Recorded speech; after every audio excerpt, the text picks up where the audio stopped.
Y ahora, si bien vamos a ver un grupo parecido taxonómicamente, muy similares, pero nos vamos a enfocar a otros agentes. La enfermedad, histomoniosis, producida por un protozoo flagelado, que se llama, por ahí está, Histomona meleagridis. Meleagridis siempre viene del latín que va a su punto, que son pavos. Meleagridis significa pavos. Pavos, animal.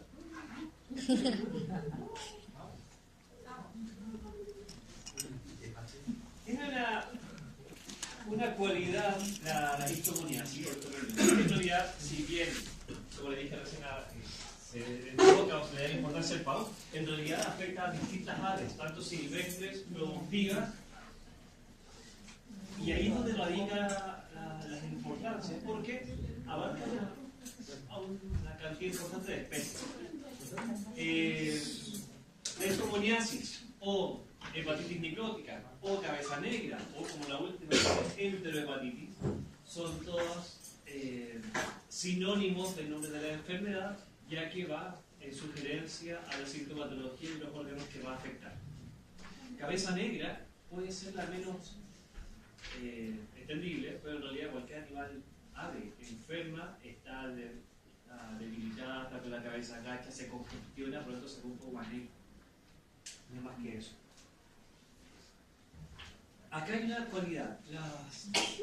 La histomona, como pueden ver abajo en las imágenes, es un protozoo flagelado, el cual tiene una característica importante que acá está descrito, que tiene una forma móvil, primero, que es la que ejerce la acción patógena, pero tiene una forma que dice forma de resistencia, pero aquí hay que ser un poco cuidadoso. Si bien es una forma de resistencia, no lo podemos llamar quiste, como lo dijimos en los 2 o 3 parásitos anteriores, ya que aquí solamente lo que produce es una película viscosa que protege al trofozoito, pero por la misma razón bastante poco eficiente en la protección en el medio ambiente, de manera que ese elemento de resistencia tiene poca sobrevida en el ambiente. Así que, si bien existe, tiene una limitancia bastante importante. De hecho, la forma lo digo porque esa es la forma inmóvil. Pero ojo, por favor, yo voy a repetir, no lo voy a llamar quiste, porque no lo es. El quiste, como lo dijimos hace un tiempo, hay una cápsula rígida de protección. Acá simplemente es una película. Los animales afectados, como dice ahí, pavos, alzares, pollos, codornices, aves domésticas y aves silvestres. Ahora, si bien todas se ven afectadas, el principal animal afectado desde el punto de la gravedad del cuadro clínico, como ya os dije, son los pavos. Este protozoo se ubica en 2 lugares principales, lo dice ahí, hígado y ciego. Si bien va a invadir parte con invasión intestino, de ahí rápidamente va hacia los ciegos intestinales. Recuerden que las aves tienen 2 ciegos intestinales, ¿cierto? Bueno, y hacia el hígado, y ahí es donde va a generar la mayor patología y las causales de muerte.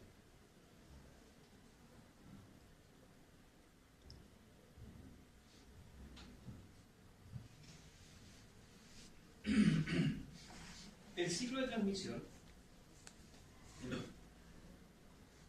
eso me gusta, que se va a entender un poco. El ciclo tiene 3 vías de contagio. Uno primero que es lógico. Si dijimos que existe un elemento de resistencia, la vía de contagio sería: si un animal afectado, enfermo, está defecando, esto es elemento de resistencia, ¿cómo se va a contagiar el otro individuo? Por el fecalismo, esa es la vía de contagio. Animal con histomoniasis defeca, elimina las formas de resistencia. Por el fecalismo, agua contaminada, alimento contaminado, se contagia. De forma de animal a animal, no hay mucha complicación en eso. La segunda manera es por la participación de otro parásito y que la histomona hace uso de su biología para poder contagiar. Y aquí entra a participar un nemátodo que se llama Heterachis gallinae, que es un pequeño nemátodo que se ubica en el intestino grueso de las aves. Ahí hace su ciclo de vida. Entonces, ¿qué ocurre con la histomoniasis? La histomoniasis es capaz de invadir, para que me vean siguiente, la histomona invade a la hembra Heterachis gallinae. Cuando le invade, invade ovarios. Por lo tanto, cuando la Heterachis va con un huevito, ese huevito va con una histomona de sorpresa en su interior. ¿Se entiende? ¿En qué momento, en qué estado le invade a la Heterachis? En estado adulto. El Heterachis gallinae está en estado adulto en el intestino grueso. De manera que cuando está, por eso hay ovarios y hay una hembra fértil. De manera que cuando la invade, puede penetrar hacia los ovarios, de manera que el huevo ya va con un contenido. Es como un kinder sorpresa de parásitos. De manera, ¿qué sucede acá? La Heterachis gallinae tiene una biología normal que ella produce huevos y la elimina al ambiente. Pero entonces acá entra una participación importante. El ave susceptible por el fecalismo consume un huevo de Heterachis gallinae que cuando está en el intestino se rompe el huevo, libera la larva del Heterachis y a su vez el trofozoito de la histomona. ¿Se entiende? Entonces acá esta es particularmente importante porque aumenta el tiempo de resistencia en el ambiente, ya que un huevo tiene una cápsula bien constituida, el cual permite que resista más tiempo en el ambiente, aumentando las posibilidades de contagio. Esta es más lábil en el ambiente por la razón que le mencioné.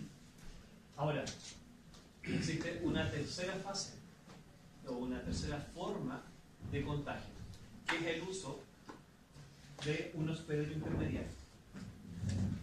Que volviendo al tema, el Heterachis gallinae se puede contagiar por el consumo del huevo larvado o se puede contagiar por el uso de un hospedero intermediario. En este caso, los actores son lombrices de tierra. Entendamos esto. Una lombriz de tierra que se está alimentando de materia fecal de un ave se encuentra, ya sea forma de resistencia, o se encuentra el huevo larvado del Heterachis gallinae, mejor dicho. Ahí sí. La larva del Heterachis se libera dentro de la lombriz y queda un estado de larva 3. Pero como se liberó la larva, también se liberó la histomona. De manera que si un ave susceptible se come a una lombriz, va con Heterachis y además con histomona. ¿A qué le llama ave susceptible? Las que mencioné recién. Pavos, gallinas, entre otros. ¿Se entiende? Entonces tiene tres formas de contagio. Por lo fecal, por consumo directo de la forma de resistencia. Por lo fecal, por consumo del huevo de Heterachis gallinae, por sorpresa. Y oral carnivorismo, por consumo de lombrices con Heterachis y con histomona. Entonces, si miramos así, esta y esta son más efectivas en el contagio a largo tiempo. Esto funciona muy bien solamente en estados de hacinamiento, porque la forma de resistencia dura muy poco en la mente.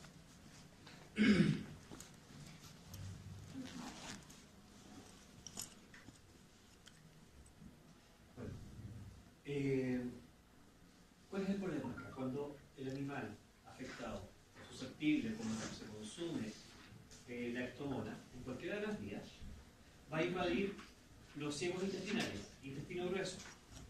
Y aquí comienza un proceso de daño, pero daño por multiplicación de ya que se alimenta el contenido solamente, no es que tienda a destruir la mucosa de forma activa, pero por reproducción y por aumento de su número va a producir lesiones en la mucosa del intestino grueso, específicamente en los ciegos, y además puede migrar por vía sanguínea hacia el hígado y en el hígado también reproducirse. La reproducción en el hígado tiene unas cualidades que ya las vamos a ver que son bastante características y que depende de la cuantía del daño y la edad del ave susceptible, es que o se recupera o muere, y si se recupera pasan a ser portadores sanos, es decir, ya no tienen sintomatología, pero sí están eliminando histomonas al ambiente.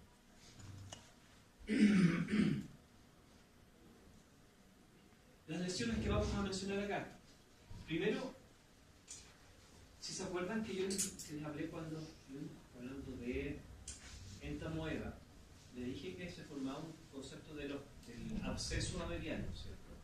Que se ve visualmente, macroscópicamente, eso se va como un absceso bacteriano, pero es un líquido gaseoso blanquecino. Acá pasa algo muy similar. Ese contenido gaseoso, como quesillo cortado, es lo que se puede observar en los ciegos. El cual, en el lumen intestinal, pero eso como va por contacto, va lesionando la mucosa, se hace friable el ciego y se puede romper, por eso está mencionado también los cuadros de peritonitis por esta causa. Y en el hígado forma unas lesiones, pero que lleva imágenes acá, se ven a ver, lesiones cóncavas,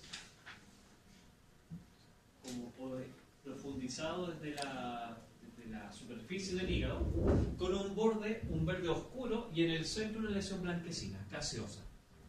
Y aquí es importante, que, como lo estoy mencionando, porque eso es una lesión patognomónica para esta enfermedad. ¿Qué patognomónico significa? Exclusivo y único. O sea, si usted ve esa lesión, no hay otra enfermedad diferencial. Es esto. Lo vuelvo a repetir. Lesiones cóncavas, verde oscuro, en el borde irregular, pero en el centro una contenido gaseoso, blanquecino.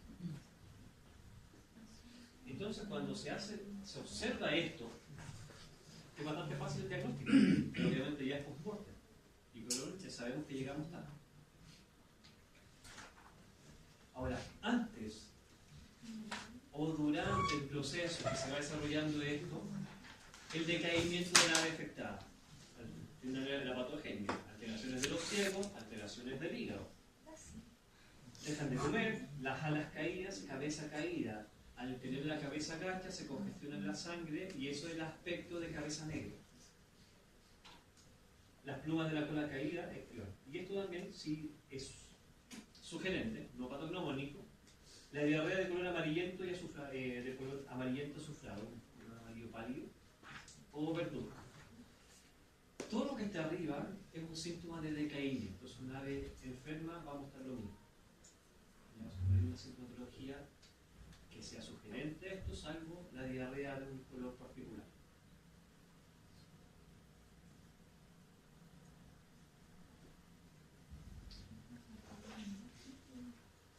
Esto es cuando se abre un ave, tiene dos ciegos intestinales o ciegos dorsales, bastante definidos. Recuerden que los ciegos en las aves, la función es la fermentación del alimento que no fue digerido. Por lo tanto, ahí se generan gases. Pero esto, ahí como pueden ver abierto, se ve una zona más edematizada, congestionada y con lesiones blanquecinas en su interior, con un contenido gaseoso, que es lo que se está viendo. Esas lesiones hepáticas es lo que estaba mencionando. Esto es el hígado. Recuerden que las aves, el hígado tiene 3 lóbulos, ahí se ve la separación. Y acá se ven las lesiones con el borde más verdoso, que no ayuda mucho, y el contenido blanquecino. Bueno, lo reitero. Esto, patognomónico. En aves,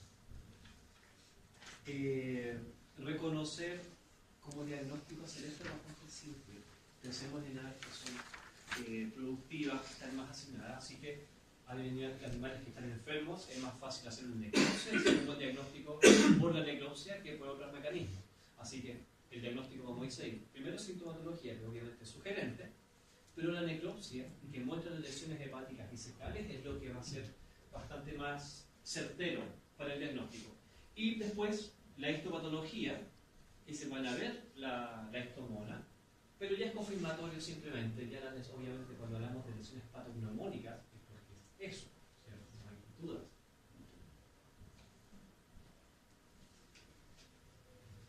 Ahora, cuando hablamos de esta enfermedad, si pensamos en las aves susceptibles, en las formas de crianza, en realidad, y el uso de los hospederos intermediarios que existen, entonces es fácil de ver cuáles son los factores predisponentes para esto. Primero, la crianza mixta. Si yo tengo aves de distintas especies en la casa, que es lo que usualmente ocurre, obviamente que vamos a favorecer la presencia de esto. ¿Por qué? Porque los pavos son los realmente susceptibles y que tienen riesgos de muerte. Los pollos y otras aves bastante menor pueden afectar y morir, pero en general no va a suceder, por lo tanto pasan a ser portadores. De manera que todos los pavos nuevos, los pavitos, son los susceptibles y que van a ir muriendo y no sabemos por qué. ¿Ya? Segundo, la presencia de parasitosis. Si nosotros no controlamos el Enterococcus gallinae, estamos permitiendo que las otras vías de contagio sean más fáciles de producirse. La higiene ambiental, obvio, la materia fecal en el ambiente es lo que favorecería también el contagio. Y por último, la presencia o la no exclusión de aves silvestres. Pensemos esto ya en crianzas semi-intensivas o derechamente intensivas, que obviamente ninguna ave silvestre podría entrar a los galpones de crianza, ¿cierto? Ya sean de pavos, sean de pollos o lo que sea. Difícil, sí, difícil, porque muchas veces se rompen las mallas de las ventanas, etc. Pero hay que hacerlo. Si nosotros cuando estamos hablando de que en un criadero de aves no tengo 50.000 aves y 5.000 por galpón y de repente hay un poco de influenza aviar, bueno, eso vaya productivo. Estas cosas demuestran esos eventos. Acá cuando se habla de tratamiento, aquí se puede dejar a criterio, y depende de los criterios productivos, cómo se va a abordar. Porque obviamente se puede atacar la sintomatología, el decaimiento, se puede dar antiprotozoarios que funcionan bien, pero es que muchos de estos pasan a ser portadores y no producen la eliminación total del protozoa. Entonces recuperamos al animal, pero queda portador. Entonces si tenemos crianza en el tiempo, los animales susceptibles son los que vamos a permitir que se vayan a enfermar y eventualmente morir. Pero quedan portadores de por vida, ¿no se puede hacer un tratamiento y eliminarlo totalmente? Sí, se puede. Lo que pasa es que hay que ir haciendo un monitoreo constante para ver si el tratamiento, por ejemplo, metronidazol, que se hace un tratamiento dependiendo del caso, entre 10, cada 10 días. Entonces, cada 10 días tú debes estar reevaluando si es que eliminaste el protozoa. Si no se hace, o sea, si no chequeas que se eliminó, podemos asumir de que claro, vamos a ver que creció, se desarrolló, etc., pero no sabemos si está eliminando o no. ¿Cómo lo vamos a ver? Cuando los jóvenes estén muriendo. Los tratamientos, como dice ahí, todos los que están mencionados son antiprotozoarios, así que afortunadamente son fáciles de tratar. Incluso acá el metronidazol también funciona bien. Pero como son aves productivas, siempre acá hablamos de partes por millón en el agua o en el alimento. Así que depende de la fórmula comercial, es la que vamos a aplicar según recomendaciones del productor. Pero vuelvo a repetir, acá hay que tener cuidado con ciertas cosas. Los pavos menos de 4 meses son los que son realmente susceptibles a muerte. Entonces, si aparecen casos de histomoniasis, ahí es lo que dije como criterio. O eliminación de las aves, o exclusión de aves, o hacer tratamiento, pero asumiendo los riesgos que esto conlleva. ¿Ya? Y si son gallinas que tienen en sus casas y que las utilizan para producir huevos simplemente, ¿lo han desparasitado o no? Porque el Enterococcus es el vector, ¿cierto? El hospedero intermediario, como vieron acá. ¿El tiempo de sintomatología más o menos qué varía? Mientras más joven el ave, es más susceptible. De manera que la sintomatología es más rápida en estos animales. De ahí a que muera pasan 5 días. No, es que depende del ave. Si estamos hablando de pavos de 2 meses, es muy rápido. Si son de 4 meses, todavía son susceptibles, pero después de los 4 meses, es raro que mueran.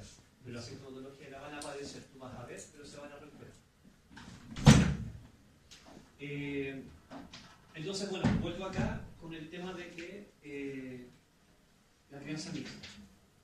Eso es el principal foco de riesgo porque los pollos no le va a pasar, no le pasa nada. Se enferman, pero suave. No lo vamos a percibir, pero los pavos van a morir. Entonces hay que tener cuidado con ese tipo de desarrollo. Profe, aplicada el tratamiento, supuestamente eliminado el problema, ¿esa crianza la puedo comercializar? Sí, sí. Porque, bueno, primero, a ver, vamos por partes. Un animal que va a tener lesiones hepáticas van a quedar con ciertos daños. Puede ser que la pana del pollo o la pana del pavo ya no sea comestible, ya por alteración de las características organolépticas. Pero la carne y todo el resto no tiene ningún problema en la comercialización. Siempre esto a nivel de producción, si a nivel de producción tendría que estar muchos pavos comprometidos porque me imagino por un pavo no van a sacar. Sí, el problema es que cuando tenemos 5.000 pavos o 1.000 pavos en un galpón, no se enfermó. Ya, se enferman. Y si tú ves a uno enfermo, ya está, y se te la pega, y encontraste a ese enfermito, no, él está eliminando, porque tiene sintomatología, por lo tanto ya está eliminando esos elementos de resistencia, así que el resto ya está contagiado. Que tú todavía no ves la sintomatología es lo más probable. Entonces, ¿qué se hace ahí? Ese galpón se debería cerrar, capturar a los sospechosos, cualquiera que tenga una sintomatología rápida, necropsia. O sea, alguien piensa que es más fácil la necropsia que otra cosa, ¿cierto? Si vemos la sintomatología patognomónica, los enfermos, sacrificio, y los otros quizás darle un producto para que no desarrollen el cuadro. O sea, yo creo que va a ser como algo, pensando algo muy rápido, ese sería el protocolo que yo haría. Ahora, ahí hay que ver, porque si son todos de la misma edad, podemos hacer eso. Porque significaría que esos pavos que lleguen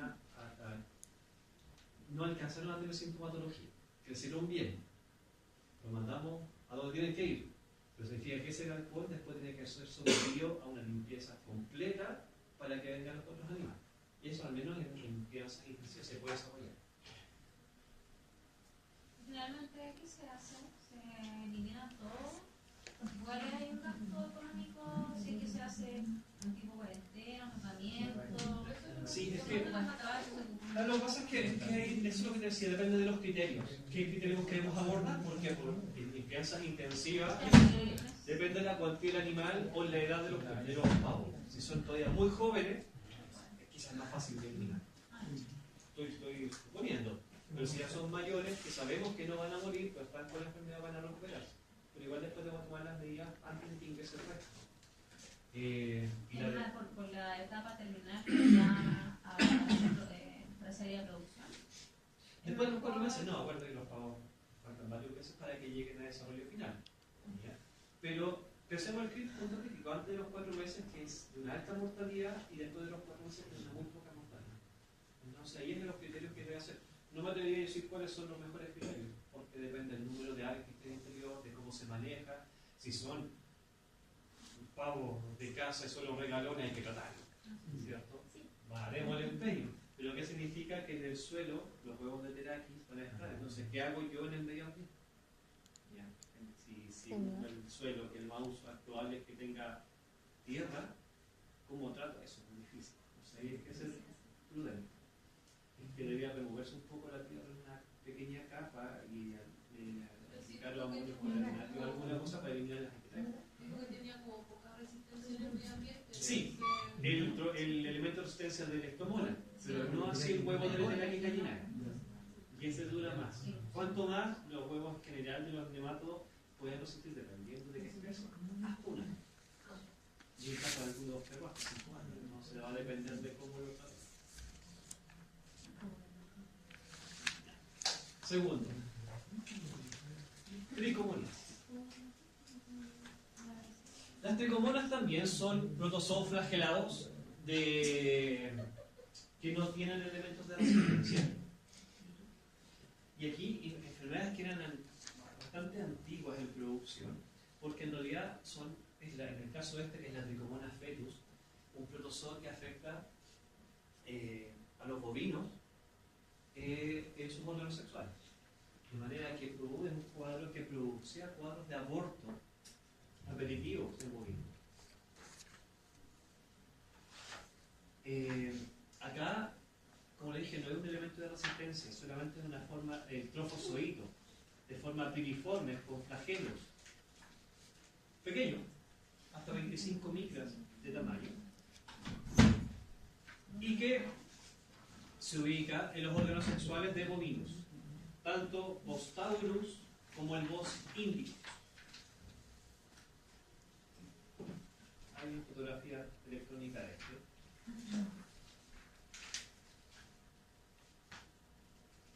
Y hay que tomarlo como eso, como una enfermedad venérea, que antiguamente, claro, era bastante importante, porque teníamos al macho sedental y que si este estaba positivo iba transmitiendo la enfermedad a toda la gente.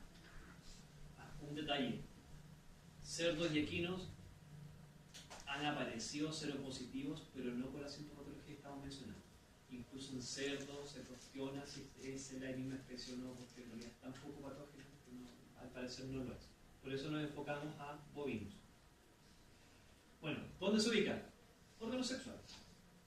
Primero, en las hembras, a nivel de vagina, y a medida que la enfermedad avanza, se profundiza y llega hasta útero. Y el mismo cuento sucede en el caso de los machos. Primero, en la mucosa peniana y en las glándulas prepuciales, y de ahí va profundizando el conducto radial y hasta las vesículas seminales.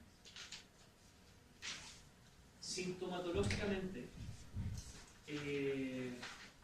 antes de eso, el ciclo, no es mucho cuento, es una enfermedad venérea. Hembra, macho y hembra. No es mucho cuento. Pero sí, la sintomatología varía entre macho y hembra, y aquí hay que tener cierta cautela. Vamos al macho, que es más fácil. Principalmente pasan desapercibidos.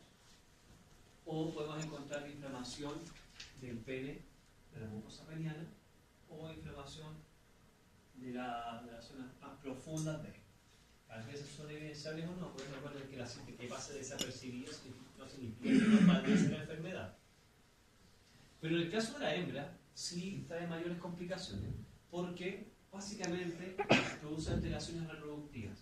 Como dice ahí, repetición del celo. O sea, recuerden que la repetición del celo, en el caso de una hembra, no significa que no se fecundó. Puede haberse fecundado, se puede haber anidado y lo perdió. Pero es tanto de los 21 días del ciclo normal de una hembra, por lo tanto, vuelve a repetir. ¿Ya? Aumento de las descargas vaginales y cuadros de aborto, que es lo más importante que se podría generar. Antiguamente, en el campo, en Chile, se le llamaba a las hembras que estaban positivas a esto, le decían que a las vacas se les fue la leche para adentro. De ahí se pueden ver libros antiguos. ¿Y era por qué? Porque, de nuevo, cuando el protozoo invadía útero, se producía la reproducción de este protozoo y que iba generando una secreción blanquecina como si fuera pus. Insisto, no es pus, son protozoos que están reproduciendo. Por lo tanto, cada vez que tenía descarga vaginal es una descarga blanquecina y que aparecía aquí.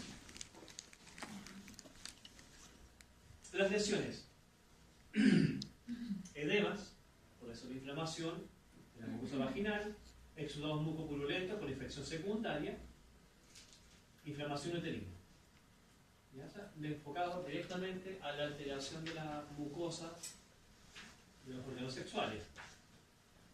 Ahora, si bien la transmisión es principalmente venérea, la presencia de fomites, maniobras obstétricas, incluso vectores mecánicos, y acá también se reconocen en algunos casos de algunas moscas que se paren en el pene de un macho o de las infecciones de una hembra posaborto y después pueden tener contacto con el pene de un macho susceptible, pero eso, ojo, como son fomites o como vectores mecánicos en un plazo de tiempo muy corto. No es que se paró la mosca y viajó 2 meses después a otro lugar. No, inviable. ¿Fomites qué? ¿Fomites se entiende? ¿Qué más? ¿Está bien? ¿Qué más? Eso, cualquier elemento inanimado que permite la transmisión de la enfermedad. Por ejemplo, lo que se hacía antiguamente, un paño, se limpiaba la zona vaginal, o en el macho se le hace un lavado del pene, con ese paño se cruzaba, y ese mismo paño después lo usaba en la silla.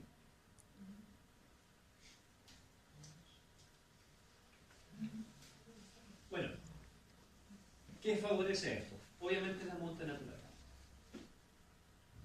Sistemas de manejo de predios, aquí se refiere con más sistema, en realidad es bastante amplio, pero podríamos enfocar en algunas cosas. Uno de estos es un manejo no guiado de un plantel. Por ejemplo, la sincronización del celo que se hace en producciones lecheras es algo bastante útil, porque yo tengo el registro de cuándo los animales cada cierto tiempo deben estar en celo, en un periodo muy corto de tiempo. Yo sé que al día 8, X número de animales deben estar. Si no están en celo, puedo tener algún problema. Pero si yo no tengo esos registros, se me pueden atrasar, adelantar, o simplemente tener un seno silente, patológico, y yo no sé qué está pasando. ¿Ya? Entonces es necesario que un manejo de los pedidos esté ordenado, tengan registro, y que ojalá sincronizados. El mal diagnóstico es bastante importante. Porque ¿qué se ve? Un animal abortado. Y el aborto en bovinos puede ser antiguamente mucho. Ahora, afortunadamente, son poquitas causales, ¿cierto? Pero antes puede ser cualquier cosa y se desconocía. Por lo tanto, esto es una enfermedad que podría haber pasado desapercibida o solapada por otras enfermedades que son más importantes, digamos, el aborto, por ejemplo. Y la falta de manejo en machos reproductores es el mismo cuento. Si yo tengo un semental, el cual estoy usando para la reproducción, y ese está positivo, estoy diseminando la enfermedad en toda la gente. Si yo no tengo un buen manejo sanitario de cómo realizar esto, obviamente estoy propiciando la enfermedad y perpetuándola en un predio.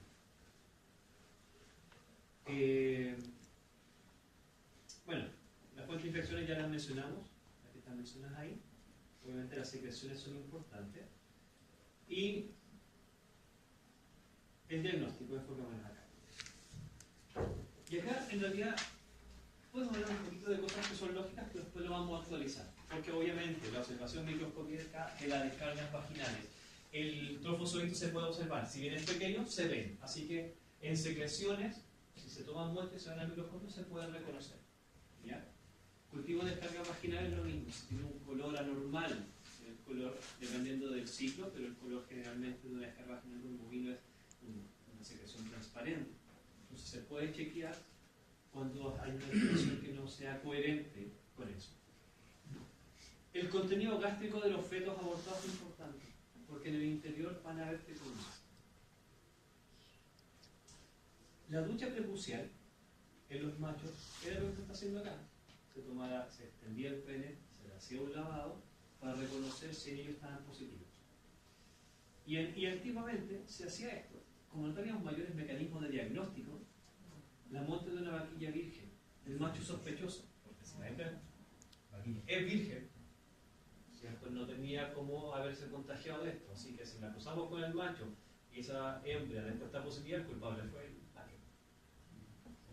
Pero ahí sí era la manera que se tenía de cómo hacer el diagnóstico por exclusión. Las condiciones sanitarias, productivas y tecnológicas de haber dicho todo esto, en realidad ha avanzado bastante, tanto nacional como internacionalmente. Y entre eso, lo más importante fue la inseminación artificial. En el momento de que se empezó a instaurar la inseminación, los problemas de trigonometría se bajaron de forma importante. Porque ya el macho semental en realidad pasó a un segundo plano, porque si todavía va a las producciones lecheras o de carne, el macho que está ahí es un celador o el que hace el regazo. Entonces la importancia genética ya no es de él, sino es del semen que estamos comprando. Y al comprar semen, obviamente es un semen que está libre de enfermedad. Por eso, esa fue una base tecnológica importante en bajar la prevalencia de estas enfermedades a nivel nacional e internacional.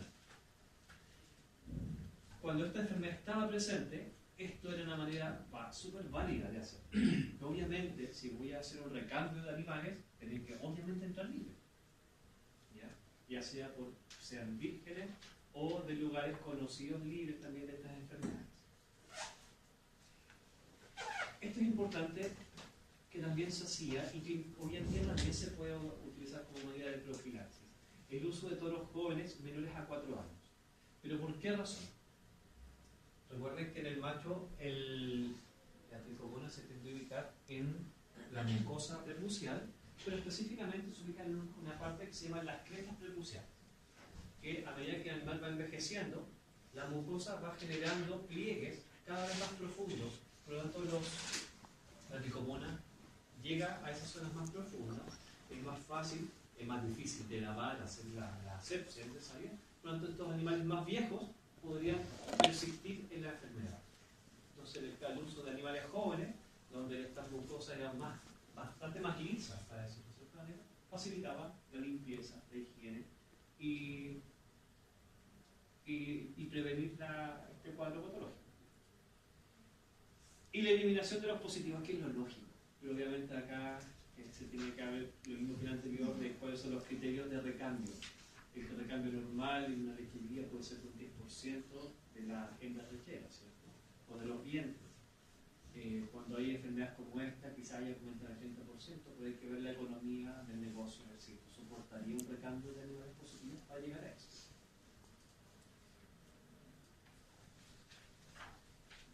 Ahora, vuelvo a repetir, esta enfermedad en nuestro país bajó muy importante desde los años 60 en el 70 en adelante. Han habido muy pocos casos positivos, pero sí se encontraron semen positivo. Es decir, que después se estudió de que la tricomona podía ser portador en semen, pero principalmente semen fresco, ya no congelado. Entonces también hay que tener cuidado de quién es el prestador de un servicio que lo puede desarrollar.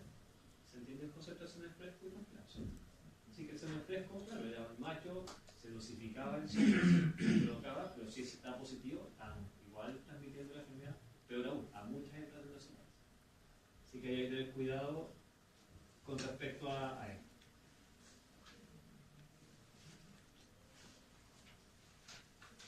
Tratamientos, sí existen.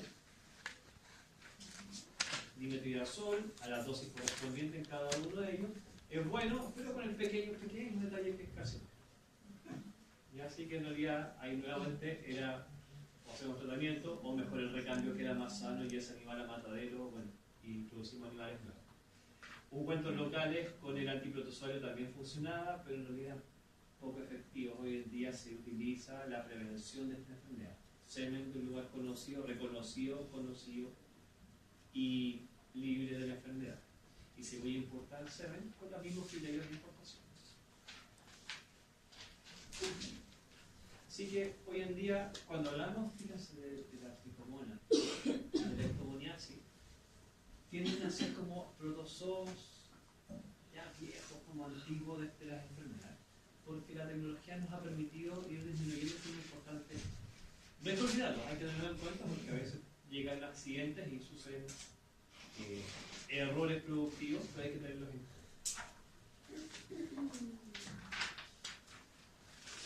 Otras tricomonas. Bueno, acá vamos a hablar de varias, pero esta es una de las, personalmente, las que me trajo mayor trauma. Tricomona gallinae, quizás lo hayan visto o escuchado. Columba libia, la columba graucana, algunas aves rapaces son los animales susceptibles. La columba libia.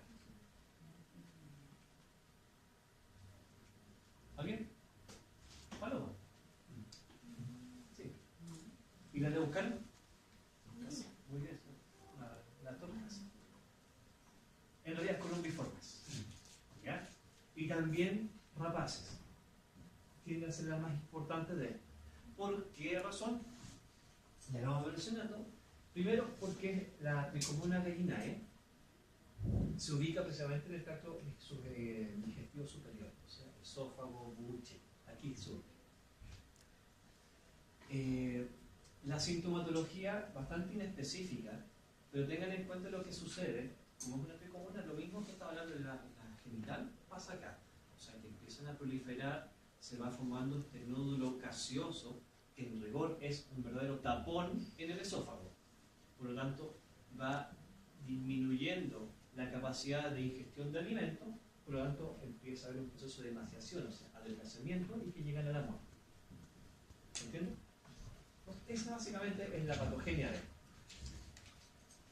Diagnosticar aves con esto también es relativamente fácil porque se van a ver los acúmulos gaseosos. O sea, si hay que hacer una necropsia, se abre el esófago y se van a ver estos coágulos blanquecinos. Así que se puede reconocer y la identificación microscópica, claro, hay que tener un flote, hay que mirar y reconocer este tricomoniasis en este sector afectado, pero ya es bastante sugerente que sea solamente en esa zona afectada. Fíjense en este animal, esa parte de esa estructura blanquecina son estos nódulos gaseosos que van produciendo la congestión. Obviamente animales jóvenes tienden a ser más afectados por la incapacidad de alimentarse. El problema de esto que el tratamiento es dificultoso por la calidad de las aves, porque estamos hablando de palomas, estamos hablando de torcasas o rapaces, que es difícil acceder si son de vía libre, es difícil acceder al tratamiento, imposible hacer el tratamiento antiprotozoario de esa manera, a menos que estén enjauladas con cierto control de ellas. Así que cuando ocurren eventos, no hay mucho que hacer. Pero sí, animales en cautiverio se pueden controlar porque el tratamiento con metronidazol funciona muy bien disueltos en agua y se le puede aplicar. ¿Qué es lo que yo he visto y que incluso se ha conversado? Que hay accidentes o eventos de muertes por estas causas. Y ahí es donde viene mi trauma profesional. Y ahí, con un profesor, que fue mi profesor de tesis, Mauricio Fabrici, llegó a mi examen de grado, era corrector de mi tesis, y llegó tarde, apurado, sentó, pregunto, dijo, o sea, ayer se me están muriendo las torcasas, ¿qué es? No sé. Esa fue la pregunta de tesis. Y en realidad la pregunta enfocaba posibilidades. Y después supimos a las 3 semanas, un mes, de que era causante de tricomoniasis. Pero son eventos que no se pueden, al hacer de vías libres, es difícil de controlar. ¿Cierto? ¿Por qué columbiformes? ¿Y por qué rapaces? Por los hábitos de alimentación. Primero, las palomas, o sea, el columbiformes en general, producen lo que se entiende como la leche de pichón, ¿ya? Que significa que produce una secreción nutritiva a nivel del buche, que es con el cual alimentan a sus pichones. Y entonces las madres regurgitan leche, para decirlo así. Molecularmente, estructuralmente, nutricionalmente, mejor dicho, la secreción es muy parecida a una leche. Así que así alimentan a los pichones. Entonces favorece a la transmisión de esta enfermedad. Y en el caso de las rapaces lo mismo, porque al capturar sus presas y alimentarse, después al tener que regurgitar el alimento para sus pichones, también es forma de facilitar la transmisión de este cuadro.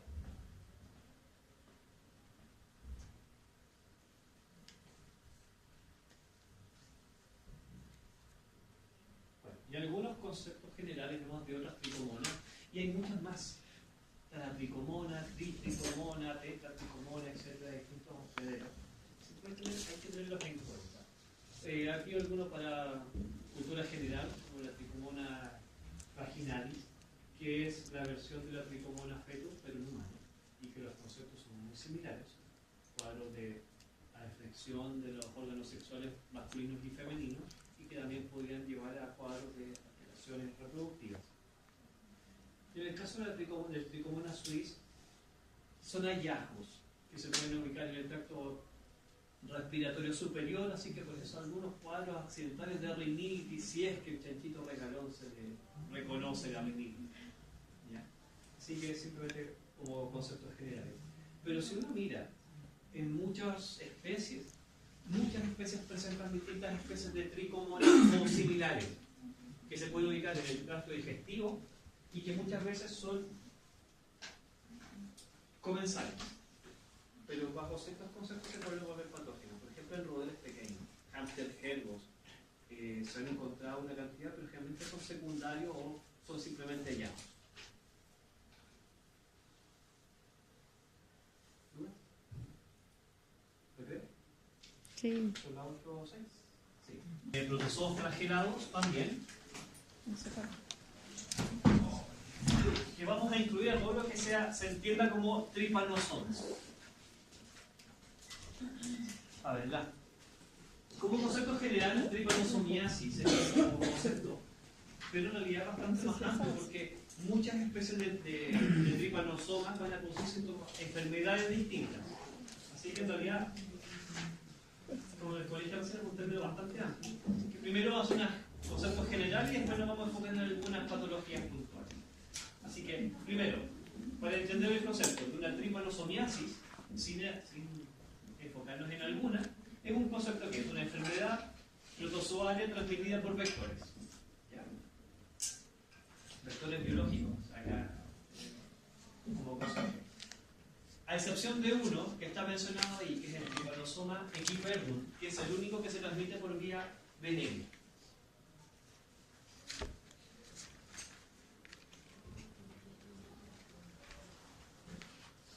Los tripanosomas son hemoparásitos. Ya, se van a presentar normalmente en el plasma sanguíneo y utilizan otros tejidos para la reproducción. Así que, vuelvo a repetir, son hemoparásitos que lo usan para circular y transmitir la enfermedad, y la reproducción de ellos se hace en ciertos tejidos u órganos. Entonces aquí pueden entender, como concepto muy general, que si están en la sangre de forma circulante para transmitir la enfermedad, entonces los vectores que estamos hablando, vectores biológicos, tienen que ser también parásitos hematófagos para que se puedan contagiar.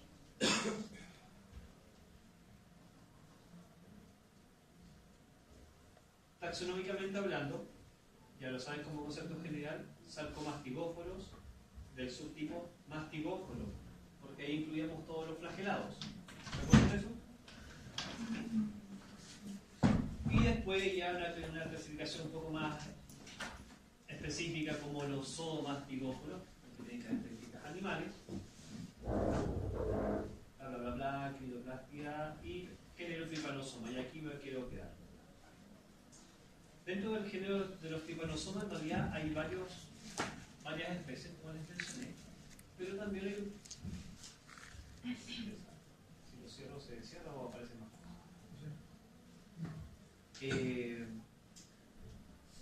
De los tripanosomas en sus ciclos biológicos tienen varios procesos de desarrollo. Ahora, como algo característico de los tripanosomas es que aparece como organelo de locomoción la membrana ondulante. Y no es exclusiva, pero sí es característica. Que se deriva de un flagelo y que entre el flagelo y el citoplasma del protozoo existe una membrana el cual es facilita para el nado. Entonces es bastante característico ver esta cosa. Los ciclos biológicos, vamos a ver algunas formas reproductivas y algunas formas móviles. Como pueden ver ahí, ¿qué se acuerdan lo que significaba mástico? Sí. ¿Significaba? Látigo o flagelo. Por lo tanto, amastigote. Sí. Eso. Fácil, que es una forma reproductiva. Promastigote, epimastigote y tripomastigote. Si ven las diferencias entre ellos, si bien son fáciles de reconocer o se pueden apreciar, es por desde donde nace el flagelo. Pero algo muy simple. Si se acuerdan, esa es la mitocondria, que en el caso de protozoas que la utilizan para la obtención de energía se llaman el quintoplasma. Promastigote, epimastigote, va avanzando el kinetoplasto, y el tripomastigote que avanza hacia la porción más anterior del protozoo. Simplemente la ubicación es como define el desarrollo.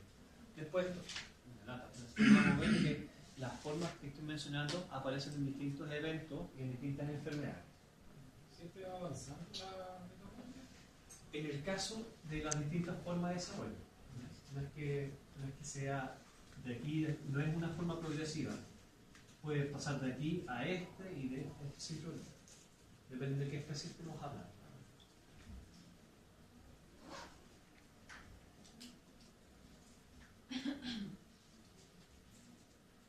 Fíjense en este. Eso es una forma de reproducción. Eso es un tejido. Por lo tanto, estos son nidos de reproducción de los tripanosomas. En este caso son, ¿qué eran? Son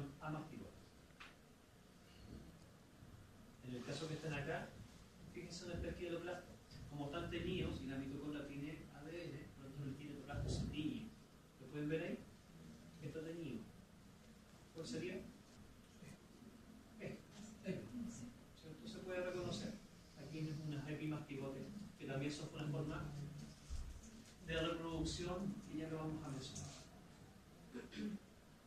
El mismo cuento. Ya, ahora. Estamos hablando de protozoos, de los trypanosomas. Pero hay dos formas que se reconocen y que van de la mano con las formas de transmisión de la enfermedad. Unas formas que se llaman salivarias y otras formas o secciones que se llaman estercorarias. ¿Qué significa esto? Vuelvo a repetir, hay un vector que transmite la enfermedad. Esa enfermedad la puede transmitir en forma salivaria porque el parásito está en la saliva y cuando pica inocula la enfermedad. Eso se llama la forma salivaria.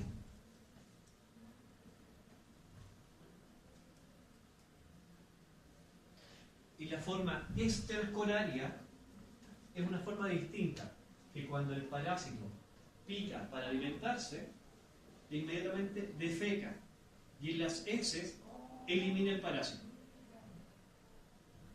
Entonces, es más difícil que por las heces se contagie.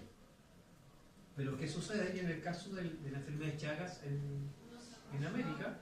Es que después de arrancarse, arrastra las heces por la herida que quedó de la picada y ahí el parásito se introduce.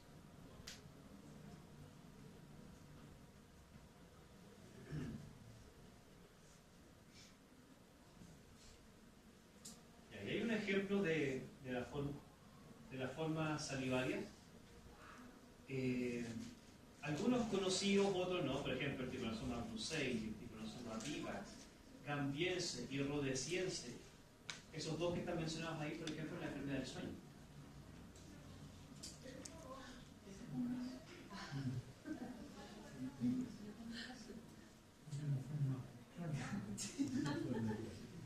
La enfermedad del sueño es la que es transmitida por una mosca parásita, que es la mosca tsetse, la amilosina, que está en África.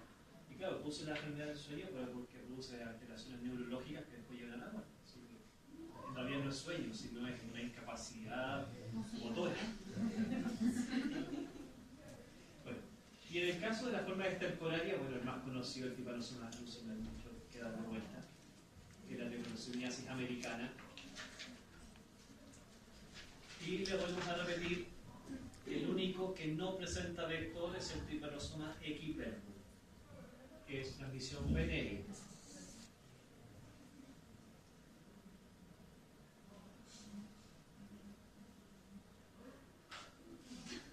Bueno, las tripanosomiasis, como les dije,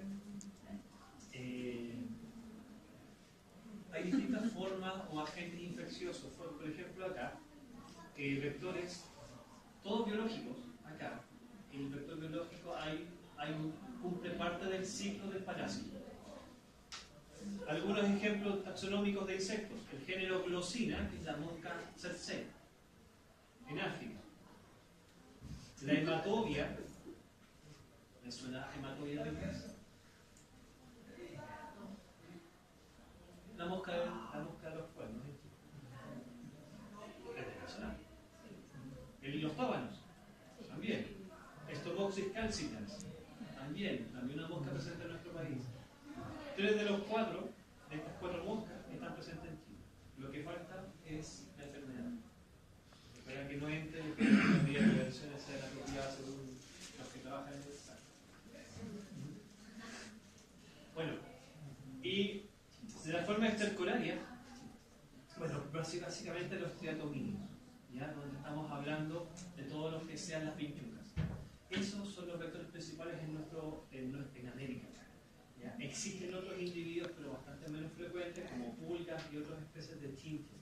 Ojo, cuando hablamos de chinche, se tiende a confundir con pinchucas porque son taxonómicamente todos del mismo grupo, son todos insectos hemípteros. Así que son muy cercanos, así que en algunos países le llaman chinches, nosotros le llamamos pinchucas. ¿Ya? No lo confundamos con el chinche de las camas en nuestro país, porque no es vector de nada, hasta ahora. Y si no conocían a las pinchucas, esto es una especie de pinchuca. Triatoma infestans, en la que históricamente en nuestro país fue vector de la enfermedad de Chagas.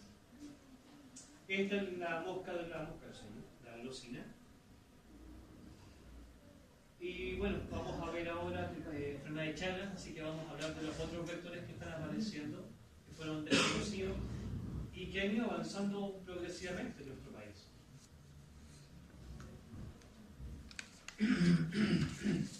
¿Dudas hasta ahora? Bueno, tripanosomiasis americana o enfermedad de Chagas. La tripano es la enfermedad transmitida por tripanosoma más importante de América, descubierta por el doctor Chagas, por supuesto, un médico brasilero, que fue el que reconoció el agente infeccioso y lo describió. Aquí siempre peleo con esto. Los hospederos son mamíferos. Ahí dice hospedero humano, pero no son todos.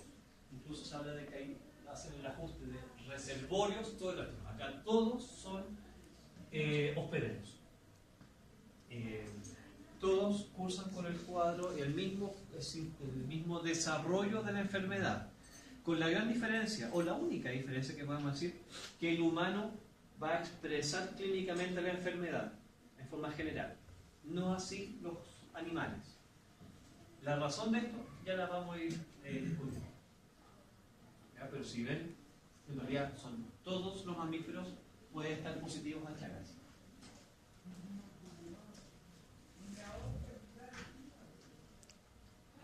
Bueno, el agente infeccioso, Trypanosoma cruzi.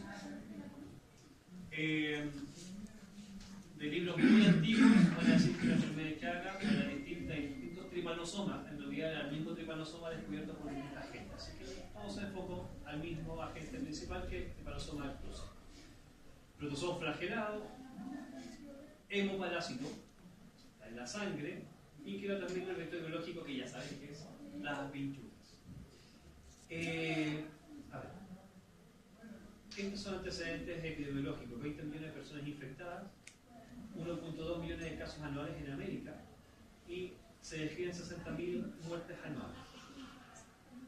Esto pasó hace ya harto tiempo de ser una enfermedad americana y hoy día se considera una enfermedad cosmopolita, pero se le atribuye esto a la migración humana, no a que el vector se ha ido difundiendo por el mundo. ¿Ya? Es una enfermedad netamente crónica, aunque pueden haber eventos puntuales de enfermedades agudas que se pueden expresar tanto en animales como en humanos. Así que, como concepto general, se entiende que es una enfermedad crónica.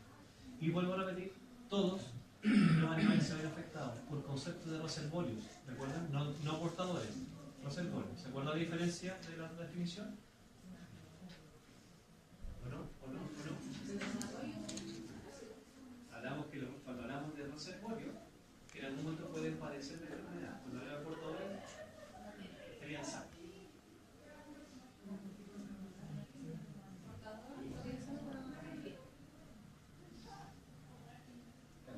Sí padece, sí se enferma, sí le duele. Bueno, entonces, ¿qué pasa en el caso del Trypanosoma cruzi? No me gusta eso. Tiene 4 eventos, pero acá el promastigote no debería estar.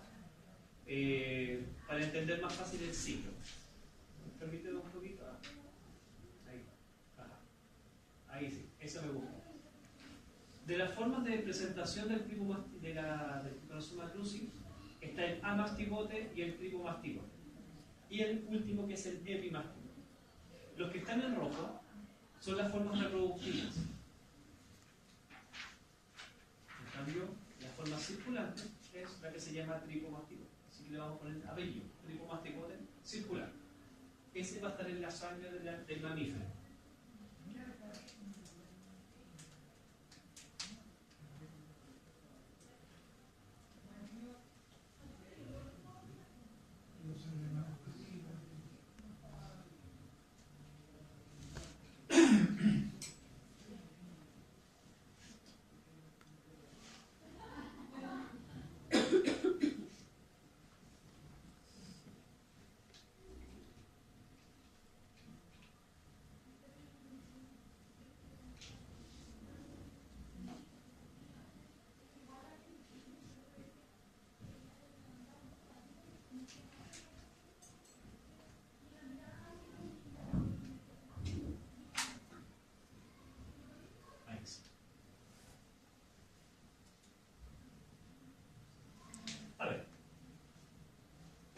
fisiológico de la enfermedad es el resumen de todo un ciclo. ¿Qué sucede acá? Arriba, mamífero. En un mamífero humano, para que entendamos esto, tenemos una forma circulante que es el trigomastigote circular. Está en la sangre. Es un hemoparásito, pero extracelular, así que va a estar siempre el plasma sanguíneo circular. Cada cierto tiempo, la forma circulante invade tejidos, se reproduce en forma de amastigote, formando esos nidos que les mostré en la primera imagen, se van a reproducir y después vuelven a circulación. Y después de un tiempo circulante, vuelven a reproducirse y esto lo hacen constantemente en el tiempo. ¿Ya? Pero Sí. cuando migran de picomastigote a amastigote en tejido, ¿pierden el flagelo como lo hacen? ¿Se Sí. quitan? Lo pierden y después se van reproduciendo sin flagelo y después cuando se hace una reproducción siguiente se transforman de amastigote a picomastigote y aparece el flagelo como está la morfología. ¿Ya? Esto lo hacen, insisto, muchas veces cada cierto tiempo, cada un mes, 2 meses, y van reproduciéndose. El problema es que cada vez que se forman nidos de reproducción van produciendo un micro daño en el tejido que se va reproduciendo. ¿Ya? Realmente asociado a musculatura lisa, terminaciones nerviosas, donde hay musculatura. Entonces van dañando microscópica, pero va dañando progresivamente esos tejidos. Por eso es una enfermedad que se expresa de forma crónica, porque a través de los años, con reproducciones progresivas de esto, el tejido se va dañando. ¿Ya? ¿Qué pasa de aquí hacia adelante? Si una vinchuca se alimenta de sangre, consume el picomastigote circulante, se transforma en epimastigote, porque el epimastigote es una forma también de replicación del parásito y se va a reproducir, como dice ahí, en el sistema digestivo anterior de la vinchuca. Se multiplica y después se transforma en el trigomastigote metacíclico, en el cual se va a ubicar en el intestino posterior de la vinchuca. De manera que cuando la vinchuca pique a un individuo, va a defecar trigomastigotes metacíclicos y al rascarse, penetra por él. ¿Ya? En el PRI, ¿cómo se multiplica? Este no. Ay, así lo expulsan. Así es. Por eso está el intestino anterior y este intestino posterior de la vinchuca.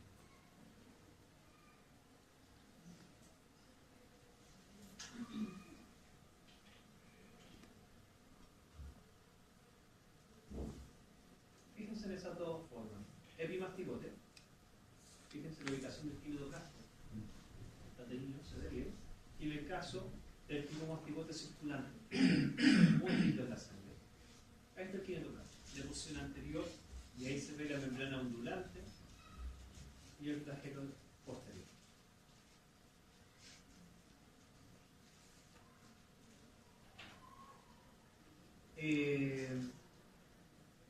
Ahí está lo mismo que estaba mencionando, ¿cierto?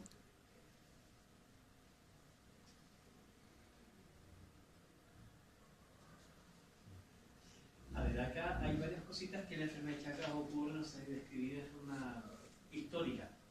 Y entre una de esas características es el signo de Romaña-Massa o chagoma de inoculación.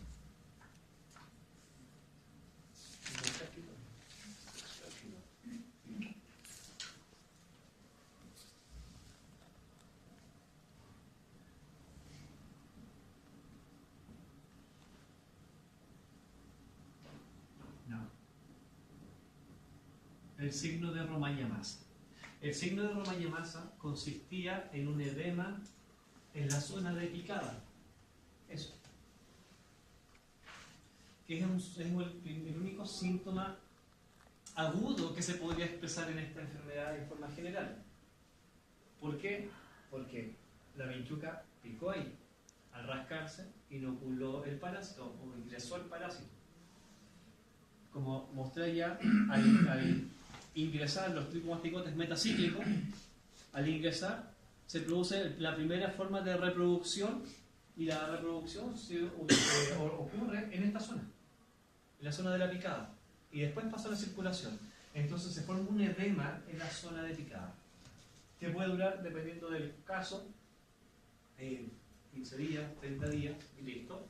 Y después eso desaparece y después ya pasa la circulación y las replicaciones son internas. ¿Por qué generalmente se ve en la cara esto? ¿Qué me podría decir? Por los vasos. Porque busca lugares donde haya circulación. ¿Ya? ¿Y por qué no en el pecho, o en el cuello, o en el brazo, o en el estómago? ¿Ah? ¿Hagan de noche? ¿Sí? ¿Y? Eso es, así es. Generalmente, ¿por qué? Bueno, claro, están las fotos generalmente de la cara, pero en realidad en la parte expuesta se lo está durmiendo. Entonces lo que tiene expuesto a la vinchuca es brazo y cara.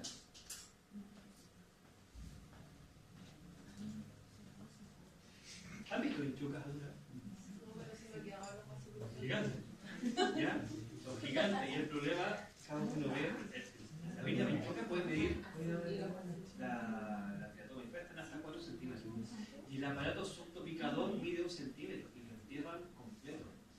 Son feroces. Yo vi alguna vez un ratón que lo estaban infectando, se lo devoran. Realmente se lanzan y es muy bravo. Y esto que se ve el abdomen planito, después que una bola, una pelota. Bueno, vean acá un pequeño concepto. Dijimos que históricamente el Triatoma infestas es la vinchuca que está presente en nuestro país. ¿Ya? No solo en nuestro país, pero la más importante. Morfológicamente, las vinchucas tienen una característica bastante fácil de reconocer. Pero lo más importante para reconocer la especie es lo que se entiende como el tejido conectivo, que es esta parte del abdomen, donde intercalan los colores café con amarillo. Eso en una vinchuca adulta, para que reconocer los colores. Ahora, hace algún tiempo, hace varios años, se reconoció una vinchuca silvestre que se llama Mepraia spinolae, más pequeña, y que esta se tendió a ubicar en las construcciones humanas, antiguas construcciones humanas, en las casas de adobe, el piso de tierra, el techo de paja de coilonos, construcciones antiguas. ¿Ya? Y piensen también en las zonas del norte, no sé, lo que había de construcción, así que ideal. ¿Por qué ideal? Porque se podía nidar. Como es de hábitos nocturnos, el adobe le permitía generar nidos, o el suelo también, cuando antes era de tierra, pero en un momento le pusieron madera, pero se metían abajo también y salían. Bueno, eso es lo que se hablaba como el ecosistema chagásico, o sea, una casa con ciertas características particulares, o que se apilaban las maderas al lado de la muralla, también le daban, o sea, todo lo que le daba las condiciones de anidación era ideal, ahí se generaba. Pero después apareció esto, que es la Mepraia spinolae, que se le atribuyó importancia, una vinchuca silvestre, que no está asociada a construcciones humanas, pero sí aledañas, o sea, arbusto, las pircas, las pircas son las rejas de piedra en el norte. Y que ha sido la que ha tomado la importancia en los últimos años, porque esta se controló y se eliminó, se hizo un muy buen control del vector para controlar la enfermedad, pero después apareció esta y que esta era el vector principal, y esta ha sido el causal de Chagas en los últimos años. La diferencia con la otra, para ser más rápido, más negra, e intercala el color naranjo con negro. Uno de Coquimbo Unido y el otro de Cobreloa.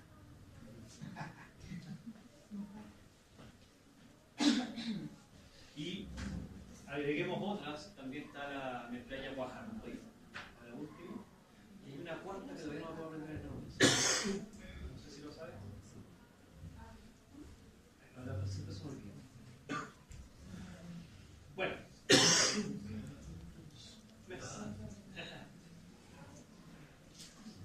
Bueno, históricamente eso sea la distribución de las distintas especies de vinchucas. ¿Ya? Y por acá dice, por aquí dice, que, no lo dice, pero que antiguamente los libros decía que se distribuía de todo Chile hasta la ladera norte del lago Rapé. Hasta ahí. Ladera norte del lago Rapé. ¿Ya? ¿Sí? Se acaba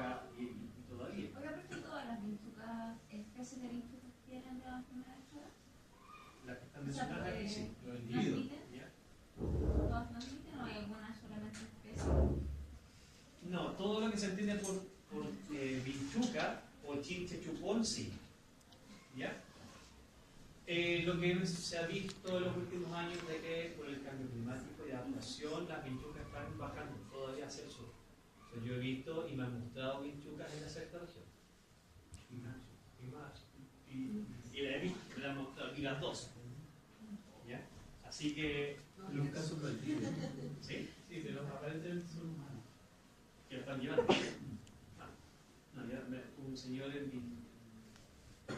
No, hacia la frontera de la costa, estamos viendo abejas y estuvo hablando de esto y apareció esto y me mostró las dos que las capturé ahí. Claro, y el problema es que... Que hay harto construcción de adobe todavía. Sí, lo que pasa es que históricamente esta enfermedad es muy conocida en el norte, en el sur. Ya está. Puede ser por la temperatura. Sí, claramente. Es un factor que el vector, la vinchuca, no se adapta a estas condiciones climáticas, pero hay cambio climático. Sí, sí, sí. ¿Ya? Bueno, y esta es, como estamos hablando, ¿qué pasa con la presencia de notificación? Como se ve acá, de los años hace tiempo las presentaciones eran poquitas y de repente se dispararon las notificaciones, y esto ha sido básicamente por mejor pesquisa. La pesquisa es la que ha demostrado aquí que han encontrado individuos que, acuérdense, son clínicamente sanos, entonces no van porque están enfermos. Los primeros sí, los de acá abajo, tienen una enfermedad y que son sospechados de Chagas y sale el diagnóstico. Hoy en día las pesquisas, especialmente en zonas endémicas, son pesquisas como el sistema del tamizaje de screening. O sea, usted va al consultorio, al hospital de sangre y se le chequea por sangre. Y ahí van apareciendo, entonces las pesquisas van avanzando. ¿Cuál fue la consulta? Diga. Usted dijo que los mamíferos o el humano es los feos, ¿cierto? Pero ¿cómo uno lo lleva a otro país, a otro continente? Y Porque si tú estás positivo ahora y te fuiste a vivir en España, en 15, 20 años más vas a padecer la enfermedad, vas a un consultorio, a un hospital y te van a reconocer la enfermedad. Pero es asintomática, en ningún momento del periodo aparecen síntomas. Sí, lo dije. Ah, ¿Cuál era? El primer signo. ¿Cómo llamas a Chaboma en la primera picada? ya, pero por ejemplo, que pasó eso, pero no te diste cuenta que era un zancudo o cualquier cosa. Después, con el tiempo, pueden aparecer ciertas... Hay casos esporádicos de sintomatología, pero es bastante inespecífica. Solamente con el examen de sangre. Sí. ¿Qué sucede acá? A ver, acá, que todavía no llegó a eso, pero para que se entienda. La sintomatología crónica de Chagas se traduce en tres cosas, y que son como concepto, son los megas. Megaesófago, megacolon y cardiomegalia. En el cual las personas se mueren por cardiomegalia, insuficiencias cardíacas. Entonces, si tú me dices, ¿qué síntoma previo? Bueno, pueden ser el megaesófago y el megacolon. Y tú te vas a molestar, vas a tener sintomatología, pero no te vas a morir por eso. ¿Ya? Pero la cardiopatía es la que es mortal. ¿Ya? Bueno, después ven esto, pero una cosa que es lógica, fíjense, tasa de acumulada de mortalidad según sexo, fíjense que siempre el hombre ha tenido las mayores causales de esto. ¿Por qué?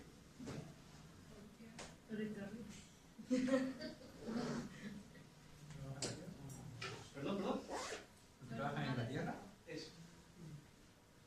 Justamente. Porque eran los que están más expuestos de cierta manera también a ciertos trabajos, ciertas construcciones, en las mismas mineras, en las mineras, estas cuevas antiguas de minerías artesanales, las vinchucas persisten ahí, son fáciles también de ser parasitados. Bueno, vamos a avanzar un poquito.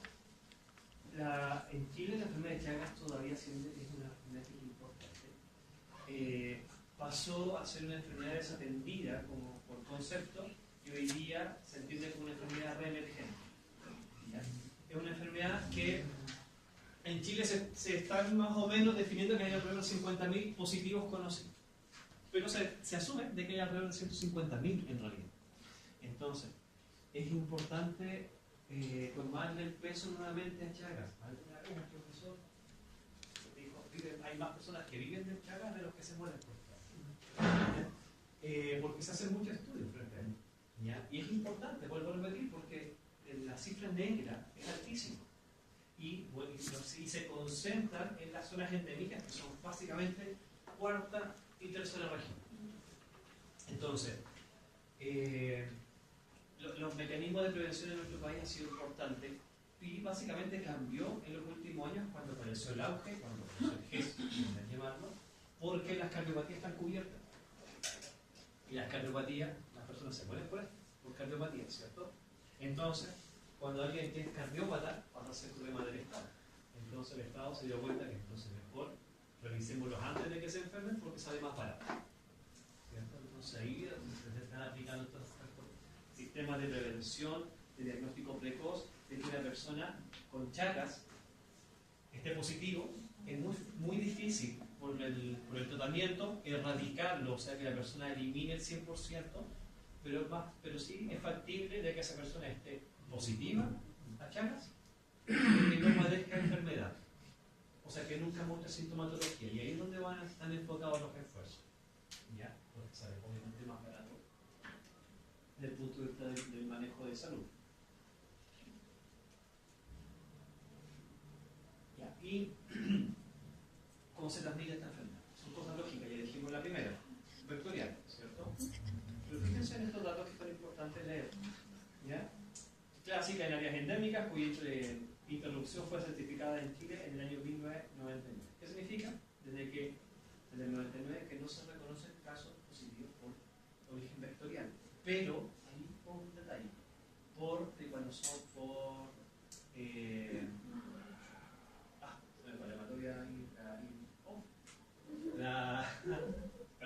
perdón.